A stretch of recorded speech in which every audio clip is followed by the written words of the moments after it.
El siguiente panel está integrado por María José Lucesole, Fabián de Besa y Rolando Barbano. En ese orden van a exponer. Les aclaro a ellos que la metodología que hemos utilizado para este encuentro es de algún grado de distensión. Como se habrán dado cuenta, la gente va, toma café, escucha, pero escucha. O sea, no lo tomen como un acto de mala educación de parte del Ministerio Público. María José Lucesole es licenciada en Comunicación Social, en la orientación de Periodismo, diplomada en 1995, la Facultad de Periodismo y Comunicación Social de la Universidad Nacional de La Plata. Cursó la maestría en Ciencias Políticas en la Facultad de Ciencias Jurídicas y Sociales de la misma universidad. Trabajó en la agencia de noticias Telam en 1995, en el diario Hoy en 1996, en el diario El Día entre los años 97 y 99, y en el diario La Nación desde 1999 a la fecha. Desde el 2016 es jefa de la corresponsalía de La Plata. Estudió en el exterior en la agencia Reuters en Londres en el 2001, donde ganó una beca para la redacción de noticias internacionales de Writing International News. Bueno, María José, gracias por venir. Hola, buenas tardes. A propósito de este debate y del periodismo, me gustaría contarles primero que justamente en el 2001, después del ataque a las Torres Gemelas, tuve la oportunidad de hablar con periodistas del mundo entero, o de muchos lugares del mundo, en un debate que transcurrió en Londres, sobre qué es el periodismo. Sencillo. Y allí, pese a que muchos de los periodistas veníamos de distintos lugares muy remotos, Uganda, Kosovo, Vietnam, República Checa, cualquier lugar donde ustedes quieran imaginarse, hubo una conclusión muy sencilla que hasta los que sabíamos menos inglés pudimos entender. El periodismo se trata de contar lo que el poder oculta, de eso se trata. Y eso es un concepto que nunca lo pude olvidar porque cuando uno entiende allí cuál es el trabajo, la función del periodista, nunca pierde el objetivo, de alguna manera. Claro que el objetivo del periodismo no es el mismo que el de la justicia, claramente no lo es, pero en algunos puntos pueden compartir intereses. Nosotros los periodistas intentamos revelar los hechos con la mayor exactitud posible. Hay veces también que tenemos intereses antagónicos con la justicia, que para preservar pruebas o para preservar por secreto de sumario y demás, no nos pueden dar a conocer estos hechos que nosotros buscamos. Otra de las diferencias, por supuesto, son los tiempos. Nosotros cada día cerramos una edición, cada día contamos una historia. A veces trabajamos a largo plazo y tenemos la suerte de contar como testigos un episodio, luego podemos entrevistar al acusado o al detenido en la cárcel y luego podemos contar la sentencia. Pero cada día, en ese transcurso de quizás 10 años, contamos una parte de esa historia. En medio de tantas voces a las que nosotros accedemos, de alguna manera la voz del representante oficial siempre tiene un peso especial y particular que a nosotros nos da como una calidad extra en el relato, dado que accedemos a múltiples fuentes de información como Facebook, WhatsApp, Internet, bueno, todo lo que ustedes puedan imaginarse, que muchas veces esas fuentes distorsionan la historia y la distorsionan con múltiples intereses, claramente. Claramente nosotros muchas veces estamos contando una historia donde tenemos por Facebook al detenido, tenemos por Facebook o por WhatsApp al detenido, al policía acusado, aparte al fiscal. En medio de tantas voces, entonces, el relato del periodista que busca siempre aferrarse a los hechos puede sufrir distorsiones. En mi experiencia personal, en la medida que el Ministerio Público, en este caso, la justicia en general, tiene la posibilidad de contactar parte, aunque sea del expediente, quizás en off, quizás una parte non. La historia que finalmente se construye, la que se cuenta en los medios, suele tener menos distorsiones, esa es la palabra. Porque el periodista necesita contar una historia en tiempo real y, como decía antes, aunque estemos en las distintas etapas, testigos primero, luego entrevistando a los acusados, quizás en la sentencia, todos los días contamos una parte. Lo mismo sucede de alguna manera con la difusión de las estadísticas. En la medida que nosotros podemos acceder a estadísticas actualizadas, completas, relevantes, nuestra información, que suele ser fragmentada, pasa a tener otra contundencia, esa es la palabra. La procuración, el procurador, a mi criterio, dio un giro copernicano, no solo a dar a conocer estadísticas, a intentar que sean en tiempo real, sino al alentar a los agentes del Ministerio Público a establecer un contacto más fluido. Luego, digo esto porque en las gestiones anteriores el oscurantismo que existió en este Ministerio Público muchas veces jugó en contra de la propia credibilidad del Ministerio Público, de los fiscales y de los defensores y de la cabeza misma de la Procuración.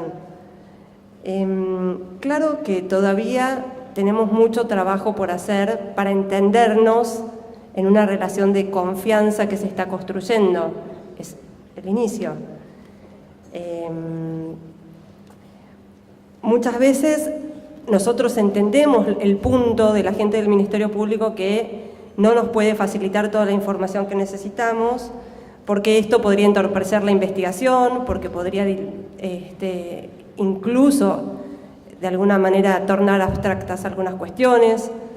Ahora, hay muchos casos en que el periodismo y la justicia pueden colaborar con un mismo objetivo.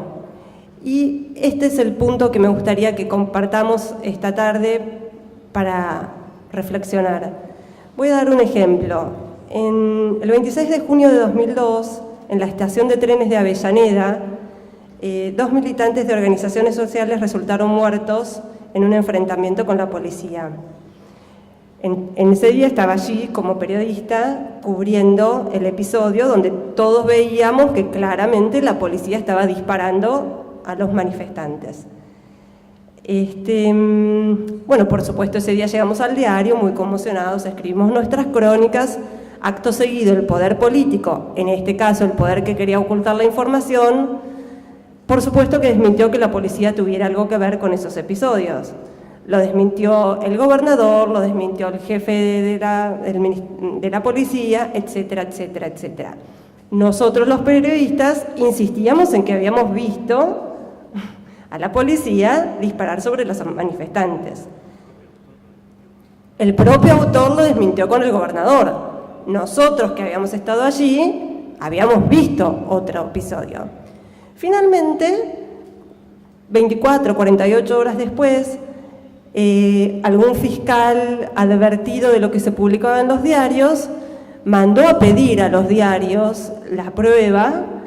Allí algunos de los fotógrafos, entre ellos mi hermano, que era el fotógrafo que me acompañó ese día, mandaron las fotos donde estaba claramente el entonces comisario Alfredo Fanchotti disparándole a la policía y con colaboración del oficial Acosta. A partir de allí, la investigación en términos de 36 horas cobró otro rubro, otra dimensión, y como ustedes saben, este episodio terminó propiciando de alguna manera la convocatoria anticipada de elecciones del entonces presidente de la Nación, Eduardo Duhalde. Digo esto porque vuelvo al inicio. El periodista trata de contar lo que el poder oculta, pero en este caso funcionó con la justicia en forma paralela. con la justicia.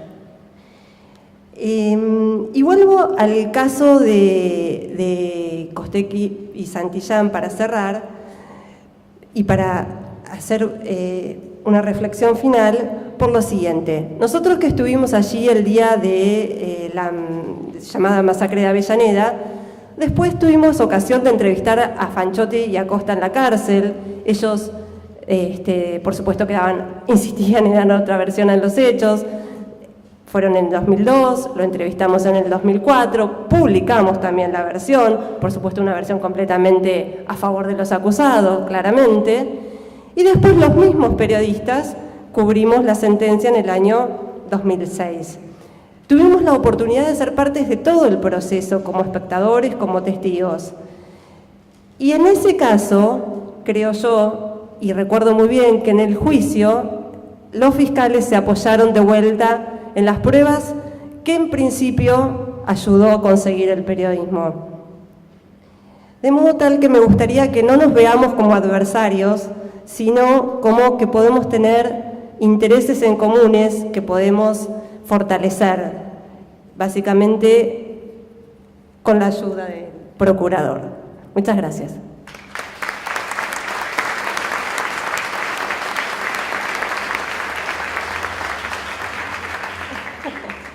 Muchas gracias, María José.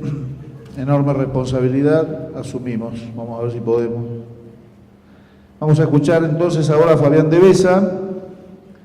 Fabián estudió licenciatura en Comunicación Social en la Escuela Superior de Periodismo y Comunicación Social. Es corresponsal del diario Clarín en la Agencia La Plata con tarea de redactor de Información General, Política, Economía y Policiales. Es conductor del programa periodístico Lado P, que se emite por QM Noticias, panelista del programa Demasiado Humo, que se emite por el canal QM Noticias. Fue columnista en el programa Buenos Días, Buenos Aires, 2015-2016, emitido en QM Noticias. Hasta noviembre de 2010 fue corresponsal del EU9 Radio Mar del Plata. Hasta marzo del 99, columnista del periódico El Parlamento. Hasta agosto del 94 fue redactor editor del diario El Día de la Plata, en las secciones locales, política, economía, editor del suplemento económico de los domingos. También fue redactor del informativo de FM10, emisora de frecuencia modulada de La Plata, conductor en FM10 del programa matutino Primeras Noticias, redactor cronista del Diario de la Nación de La Plata y jefe de informativo y productor de Radio Capital. Fabián. No, basta, porque si no parece que tengo 80 años más o menos. Bueno, en principio agradecerle a la Procuración y a todos ustedes. Algunos seguramente nos conocemos por teléfono, porque muchas veces por ahí nos comunicamos y no nos hemos visto nunca la cara. Algunos yo los conozco por los fallos o por alguna decisión que han tomado en su tarea. Seguramente algunos también nos conocerán a nosotros por lo mismo. En primer lugar, voy a retomar algunos temas porque obviamente la relación entre la justicia y el periodismo tiene muchas aristas, pero acá se han abordado algunas y me gustaría darle un poco de marco teórico o un poco académico, si se quiere decir, a algunas cosas que contaron los chicos, sobre todo de lo que pasa en el día a día del periodismo. Ojo que no son conceptos míos, son conceptos extraídos de textos y de libros, y que los han denominado estos estudiosos como lo que se denomina condena anticipada y juicio paralelo de los medios, y que mucho tiene que ver con esto que hablaban los periodistas que han trabajado muchos años en las redacciones. Y que, bueno, tiene que ver básicamente con cómo se van construyendo los juicios de valor en la opinión pública a partir de lo que se ve que son lo que se refleja en los medios de comunicación, y que no siempre o no de forma determinante va a ser efectivamente lo que resuelva la sentencia final o el veredicto final de la justicia. Por eso es que es muy importante este trabajo de interrelación que mencionaba María José entre la justicia y el periodismo. Yo no sé si para evitar, sino tal vez para para que exista una regla de juego más clara en relación a esta cuestión.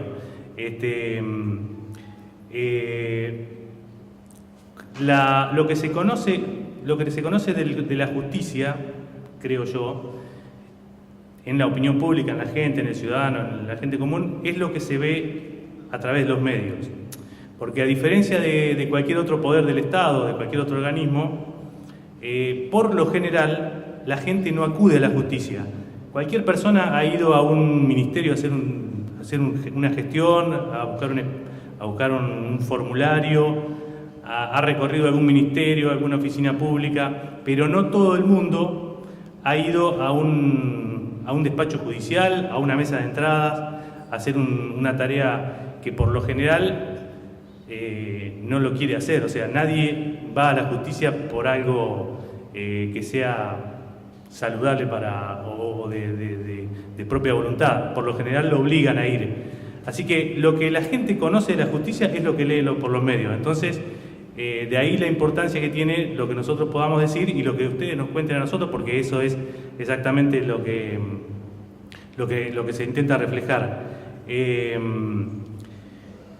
El tema, por eso también, el tema de las cuestiones de las irregularidades o los manejos irregulares o las cosas que aparecen como poco claras dentro del manejo de la justicia, también llegan a la opinión pública a través de lo que se ve en los medios. E incluso, me parece a mí, impactan más fuerte todavía que en los casos de otros organismos del Estado, como en la dirigencia política o en los legisladores. Es decir, un caso de corrupción en la política o en la dirigencia política o entre los legisladores parece como más habitual que en lo que está pasando en la justicia, salvo lo que está ocurriendo, a mí me parece, en los últimos años, donde también se ha puesto el foco, y tal vez por eso suene un poco más, digamos, los casos de irregularidades o de casos de manejo poco claro por parte de la justicia tienen o asumen mayor repercusión ahora. En este caso entran las cuestiones del mal manejo a nivel personal, como también aquellos casos donde la justicia parece no tener lo que se dice sentido común o estar por ahí fuera de lo que son los estándares de lo que pretendería cualquier ciudadano. Y en esto se me ocurre pensar en lo que ocurrió, por ejemplo, recientemente con el caso de la menor que mataron acá en La Plata, que se llamaba Abril Bogado, y que, digamos, lo que quedó de ese caso, más que nada, una vez que ocurrió el episodio, que se detuvieron a los presuntos responsables y demás, fue más que nada el dictamen que había dado a conocer el juez José Nicolás Villafañe, que liberó a quien después resultó ser el presunto, casi seguro, autor del asesinato. Es decir, eso es como que impacta más fuerte. Y digo, y acá pregunto, ¿qué tiene más peso cuando ocurren estos casos? O también el caso de Benjamín Salchargués y Héctor Piombo, que tuvieron que terminar su carrera jurídica y judicial de muchísimos años, cuando se conoció, se dio a conocer y se hizo público y se convirtió en escándalo un dictamen desde el Tribunal de Casación que ellos integraban, en el que le bajaron la condena a un presunto, a un responsable de abusos a un menor. Digo, ¿qué vale más ahí? ¿El título de un diario, el comentario de un periodista o la explicación de un juez o de un jurista dando una serie innumerable de cuestiones técnicas que hacen o intentan explicar, que seguramente es así, que ninguno de esos magistrados está corrido ni un paso por fuera de la ley? Bueno, esas son las cuestiones que nos ocurren todos los días y que hacen a este concepto que los estudiosos de los medios y los estudiosos del tema de la información y la comunicación mencionan como condena anticipada o juicio paralelo de los medios. Claramente, Piombo y Sallagués tuvieron que abandonar su carrera judicial por un fallo que, bueno, casi nadie pudo poner en tela de juicio, digamos. De hecho, no fueron condenados por un jury ni nada, digamos. Se tuvieron que retirar por el impacto y por el peso de la opinión pública. Por eso digo, para cerrar esta idea, que lo que se conoce en la opinión pública y lo que hace pesar en la opinión pública sobre la justicia, tal vez a diferencia de otras cuestiones donde hay algún tipo de relación más personal entre el ciudadano y los poderes del Estado, es lo que aparece en los medios. De ahí la importancia que hay en esto de tener una relación y un vínculo importante entre los medios, o entre los periodistas en este caso, y los actores que intervienen en cada uno de los pasos de la justicia.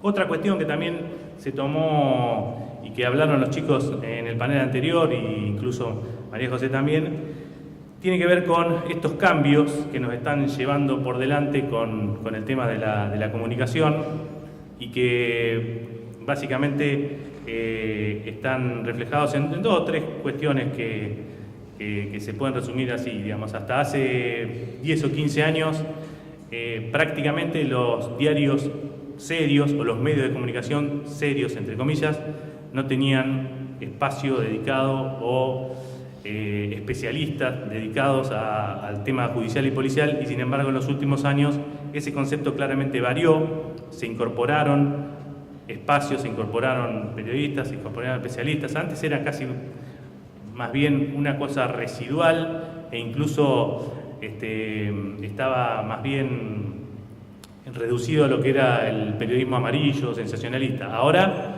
está en todos lados, ya tiene su propia estructura, sus propios códigos, su propio lenguaje, y está instalado.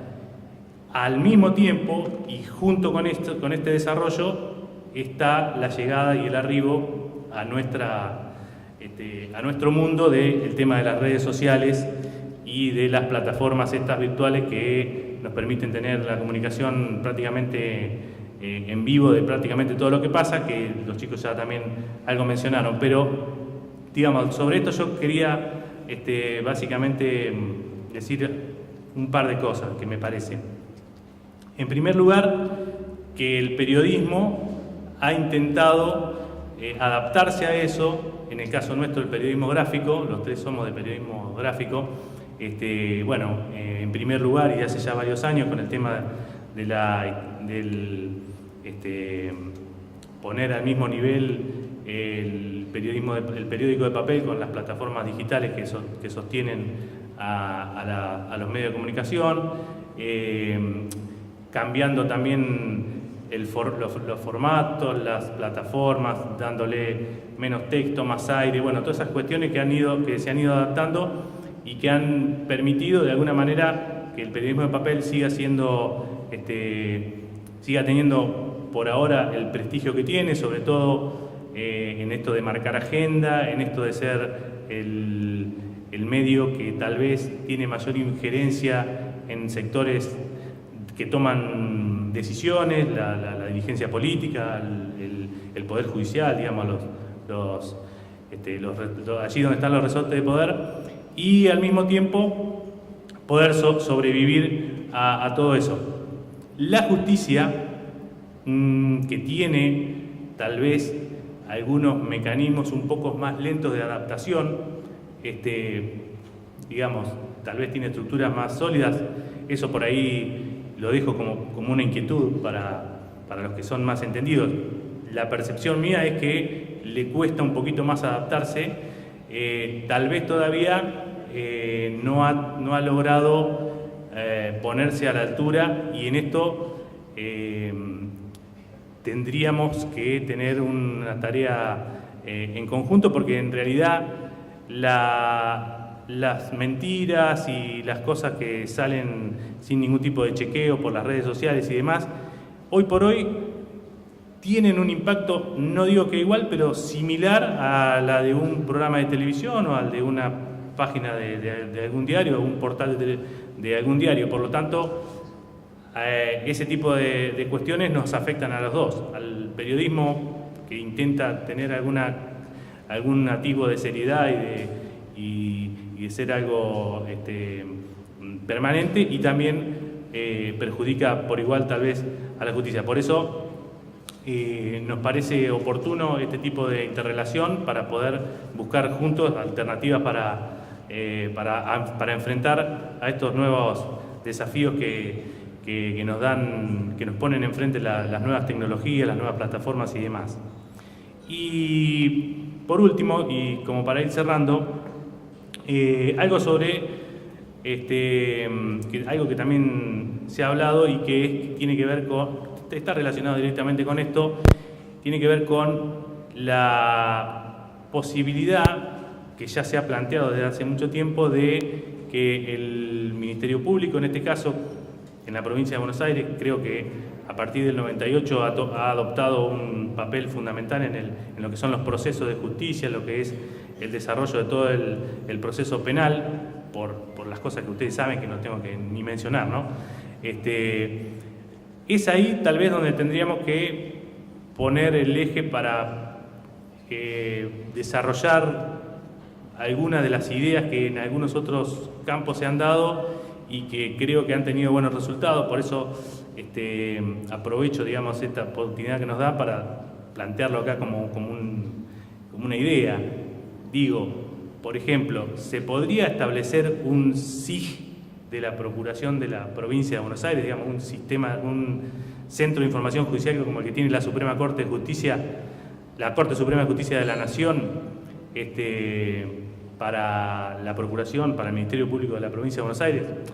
O más parecido, digamos, Infojus, que alguna vez puso en marcha la ex procuradora Gil Garbó, que también era una especie de página donde resulte confiable, resulte seguro, y al mismo tiempo también obviamente contar con la colaboración de todos los actores, que son los fiscales y los jueces, si se quisieran sumar, digamos, el Poder Judicial. Digo, me parece que es momento, y esto no lo estoy diciendo yo, hace ya 10 años, también buscando por ahí, vi que la Corte Suprema, el presidente Ricardo Lorenzetti organizó justamente una conferencia sobre jueces y sociedad, donde, entre otras cosas, se establecieron unos puntos que eran justamente esto: la creación del Centro de Información Judicial, la necesidad de que los jueces y los magistrados tengan algún tipo de capacitación y de formación para ver cuándo un tema que les llega a su despacho puede llegar a tener carácter de ser una noticia de impacto en la opinión pública y cómo afrontarlo, digamos, algún tipo de estructura o de acción tendiente a lograr eso, incluso también organizando cursos para hacer entender esto que hablábamos recién en otros ámbitos de la sociedad, digamos, que los fiscales, los magistrados, los funcionarios del Poder Judicial se acerquen a otras instancias de la sociedad para poder hacer esto que yo decía al principio, ¿no? Que la gente no sepa cómo es la justicia solo por lo que le dicen los medios, sino por alguna vivencia personal, que no tenga que ser estar detenidos o hacer una denuncia o tener que ir a una mesa de entrada para tramitar un divorcio, digamos, para llevarlo a otro plano. Bueno, todas esas cuestiones que fueron conclusiones de este encuentro que se hizo ya hace casi 10 años, creo que están vigentes, y creo que es una forma de poder plantearlo acá en este foro y en esta oportunidad que nos da. Te voy a dejar el cierre para una frase que dijo justamente Lorenzetti en esa reunión. Dice: la voz de la magistratura se limita a expresarse a través de la sentencia cuando el conflicto tiene efectos limitados a las partes, pero cuando la decisión es trascendente ya no puede ser así. En estos casos es necesario que el mensaje de la sentencia, redactada en un lenguaje profesional, tenga un complemento con términos entendibles para el gran público. Bueno, de eso se trata justamente, y en esto me parece que tenemos que trabajar juntos en esa dirección y de manera coordinada. Nada más. Muchas gracias.